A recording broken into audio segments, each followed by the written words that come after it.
नमस्कार, बहुत स्वागत है आपका। आप देख रहे हैं जी राजस्थान। मैं हूं आपके साथ चंद्रश्री राजपूत। 1980 बैच के आईएएस प्रभुदयाल मीना एक ऐसी शख्सियत हैं जिन्होंने 1980 में बहुत छोटी उम्र में पहले अटेम्प्ट में ही यूपीएससी की परीक्षा को पास किया। दौसा जिले के जय राम का बास गांव से किसान परिवार से आने वाले प्रभुदयाल मीना ने 40 साल विभिन्न महत्वपूर्ण पदों पर कार्यरत रहते हुए भारत सरकार के रक्षा मंत्रालय, ग्रामीण विकास मंत्रालय, जनजाति विकास मंत्रालय और कृषि मंत्रालय में जनता के हित में कई महत्वपूर्ण काम किए। 40 साल की भारतीय प्रशासनिक सेवा के बाद प्रभुदयाल मीना एक सक्रिय राजनेता हैं। कांग्रेस पार्टी से संबंध रखने वाले प्रभुलाल मीना एआईसीसी में लीडर डेवलपमेंट मिशन के अंतर्गत नेशनल कोऑर्डिनेटर की महत्वपूर्ण भूमिका निभा रहे हैं। भविष्य की रणनीति को लेकर जी मीडिया ने प्रभुदयाल मीना से खास बातचीत की। चलिए आपको सुनाते हैं। आज हमारे साथ स्टूडियो में मौजूद हैं एक खास शख्सियत 1980 बैच के आईएएस प्रभुदयाल मीना जी। आइए हम उनसे बात करेंगे। आईएएस से लेकर एक राजनेता तक का सफर किस तरह से उन्होंने तय किया। प्रभुदयाल जी दौसा के एक छोटे से गांव जय राम का बास से आते हैं। सर से बात करेंगे। सर, सबसे पहले तो आपका बहुत बहुत स्वागत है सर जी न्यूज़ के अंदर। सर, मैं ये जानना चाहूँगा 1980 में सर कैसे एक छोटे से गांव से निकल के बड़े सपने देखे और आईएएस तक का सफर आपने तय किया। विनय जी, मेरा जन्म जयराम का बास में हुआ, एक किसान परिवार में। और बचपन में ही पिताजी का देहावसान हो गया था, तो मेरी माताजी ने मुझे पाला। और हम 4 भाई हैं और चारों भाइयों को भी उन्होंने शिक्षा के लिए बहुत प्रोत्साहित किया। प्रारंभ में हमने जो तुंगा एक जगह है हमारे गांव के पास में, वहाँ से मैंने माध्यमिक शिक्षा अध्ययन किया। उसके पश्चात मैं राजस्थान विश्वविद्यालय में बीए ऑनर्स अर्थशास्त्र से किया। उसके पश्चात मुझे मेरी माताजी ने प्रोत्साहित किया और मैं दिल्ली पढ़ने चला गया। और वहाँ के जो विख्यात विश्वविद्यालय है जवाहरलाल नेहरू विश्वविद्यालय, उसमें मेरा अर्थशास्त्र में प्रवेश हुआ। और तभी से मैंने आईएएस की परीक्षा की तैयारी करी। वहाँ जो मेरे मित्रगण थे और जहाँ पे वातावरण जो दिल्ली में मुझे मिला पढ़ने का, तो मैं पहले ही अटेम्प्ट में 21 साल की उम्र में मैंने परीक्षा पास की और 22 साल की उम्र में मैंने भारतीय प्रशासनिक सेवा को ज्वाइन किया। सर, आईएएस में 40 साल आपने सर मतलब नौकरी करी, विभिन्न महत्वपूर्ण पदों पे आप रहे। सर, कोई एक ऐसी टास्क जो आपको लगा कि हाँ वास्तव में काफ़ी टफ था, लेकिन उसको आपने बहुत ही बेहतरीन तरीके से किया। और इन 40 वर्षों की अगर हम बात करें तो सर क्या महत्वपूर्ण काम किए गए सर, उस पर आप अगर प्रकाश डालना चाहें। वैसे तो बहुत मुकाम आए जिनमें बड़े चुनौतीपूर्ण कार्य मैंने किए और कई अच्छे कार्य करने का मुझे सौभाग्य मिला। जब मैं ट्रेनिंग में था उसी समय मुझे एक अवसर मिला सर्वे करने का, बंधुआ मजदूरी का। और उस सर्वेक्षण को मैंने सुप्रीम कोर्ट की गाइडेंस में किया। ये रीवा जिले में बहुत बड़ी समस्या थी बंधुआ मजदूरी की। और हमारे सर्वेक्षण के बाद में जब सुप्रीम कोर्ट के सामने वो रिपोर्ट आई तो उन्होंने ये कहा कि जब तक हमारे पास ऐसे अधिकारी हैं जो निर्भय होकर रिपोर्ट देते हैं तो इस देश के लिए उम्मीद बची है। तो एक बहुत बड़ी चुनौतीपूर्ण वो बात थी। उसके पश्चात कई जिलों में मैंने काम किया और विशेषकर मैं आपको नई बातें बताना चाहूँगा। जब मैं रक्षा मंत्रालय में था तो वहाँ पर 1 रैंक 1 पेंशन बहुत बड़ा मुद्दा था सैनिकों के सामने। और जितने हमारे एक्स सर्विसमैन हैं वो हमेशा इसकी मांग करते थे, भूतपूर्व सैनिक, कि हमें 1 रैंक और 1 पेंशन मिले। सरकार का उसमें पूरा सहयोग मिला और मुझे बहुत खुशी है कि आज हमारे जवानों को, हमारे एक्स सर्विसमैन को, सबको 1 रैंक 1 पेंशन मिल रही है, जिसको OROP कहते हैं। सर, ग्रामीण विकास मंत्रालय में भी आप रहे, खुद आप किसान परिवार से आते हैं। सर, किसानों के लिए क्या महत्वपूर्ण काम किए सर? किसानों के लिए हमेशा मेरे मन में हमदर्दी रही है, क्योंकि मैं खुद किसानों का दुख दर्द समझता हूँ। आज भी हमारे यहाँ खेतीबाड़ी होती है। ग्रामीण विकास मंत्रालय में जब मैं था तो उस समय एक बहुत बड़ी चुनौती थी हमारे सामने कि भूमि अधिग्रहण जो किसानों का होता है तो उसमें मुआवजा बहुत कम मिलता है। ब्रिटिश सरकार के टाइम का एक्ट है, उसमें कोई पुनर्व्यवस्थापन के प्रावधान नहीं है। तो हमने उस समय माननीय जयराम रमेश जी हमारे मंत्री हुआ करते थे, तो दोनों अधिनियमों को मिलाया हमने, भूमि अधिग्रहण अधिनियम और जितने भी प्रावधान थे पुनर्व्यवस्थापन के, R&R जिसको बोलते हैं, और मिला के एक नया एक्ट बनाया 2013 में। और मुझे प्रसन्नता है कि उस अधिनियम को हमने लागू किया, और लागू करके आज किसान को यदि हम कोई ज़मीन लेते हैं तो 100 गुना मुआवजा देना पड़ता है, और उसके यदि उसको हम डिस्प्लेस करते हैं तो उसके लिए पूरी व्यवस्था करने का प्रावधान है कानून में।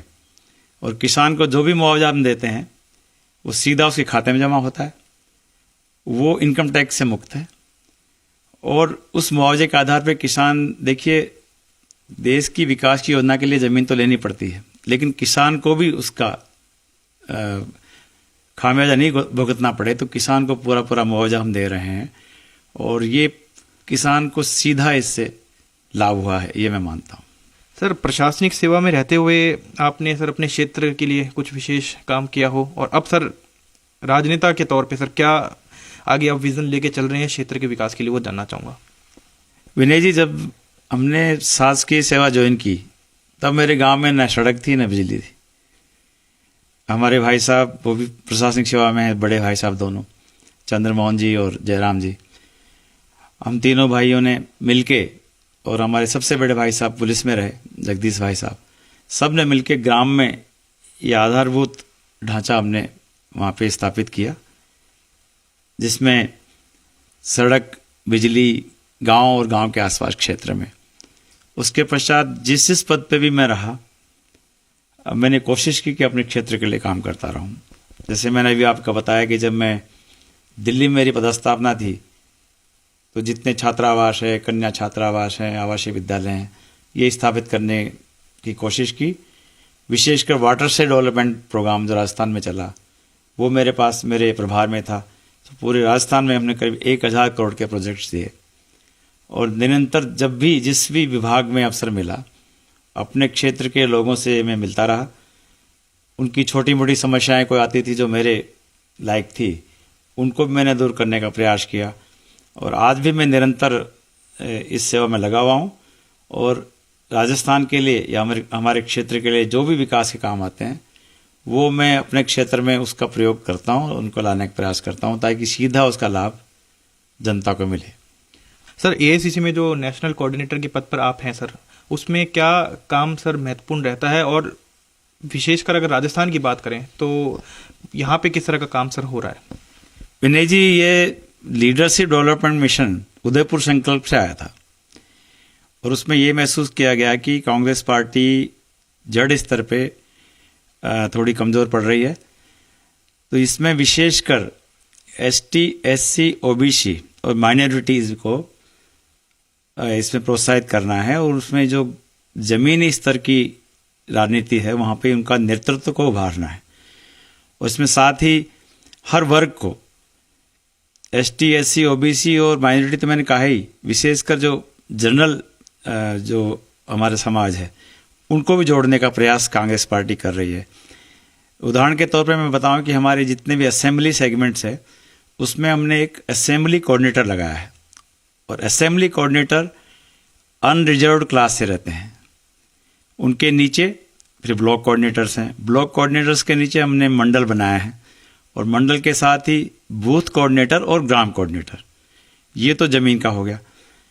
असेंबली कोऑर्डिनेटर के ऊपर फिर हमारे पास, हम जैसे मैं नेशनल कोऑर्डिनेटर हूँ, फिर हमारा समन्वय है प्रदेश कांग्रेस कमेटी से और फिर एआईसीसी से। एआईसीसी में ट्रेनिंग होती है, जैसे अभी माननीय खड़गे साहब ने बहुत बड़ी ट्रेनिंग ली, उसमें सारे जितने भी नेशनल लेवल के लीडर्स आए, राहुल गांधी जी ने उसका एड्रेस किया, और उसमें ये बताया गया कि ये दीर्घकालीन प्रोग्राम है, चुनाव के समय भी, चुनाव के बाद भी, और ये निरंतर चलता रहेगा, जिसमें ग्रास रूट से हमको सबको मौका देना है और नई लीडरशिप पैदा करनी, क्योंकि ये निरंतरता है। आज की लीडरशिप आगे बढ़ेगी, फिर नई आएगी, फिर नई आएगी, तो ये एक निरंतर एक सिलसिला चलेगा, जिससे कि पार्टी जड़ स्तर पर मजबूत होगी। ये इसका विशेष उद्देश्य है।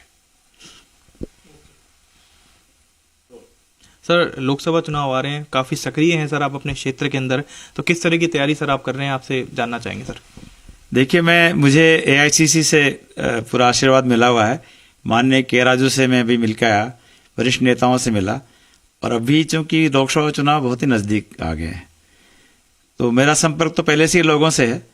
अब हमने जैसे अब नया साल आया, उसमें लोगों को बधाई दे रहे हैं, उससे मिल रहे हैं। मकर संक्रांति सामने है, मकर संक्रांति की अभी सबको बधाइयाँ दे रहे हैं, मिल रहे हैं लोगों से।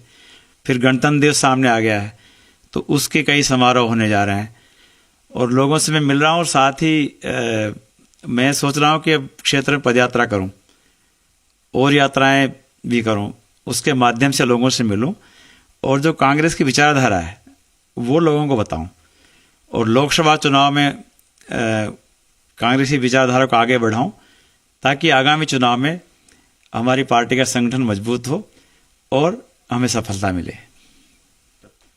तो ये थे हमारे साथ 1980 बैच के आईएएस प्रभुदयाल मीना जी, जिन्होंने आईएएस से लेकर राजनेता तक का उनका जो अब तक का सफर रहा है उसमें क्या क्या महत्वपूर्ण पड़ाव रहे उसके बारे में हमसे खास बातचीत की और यूथ को सफलता का जो मूल मंत्र है वो भी दिया। कैमरा पर्सन पवन के साथ विनय पंत, जी मीडिया, जयपुर।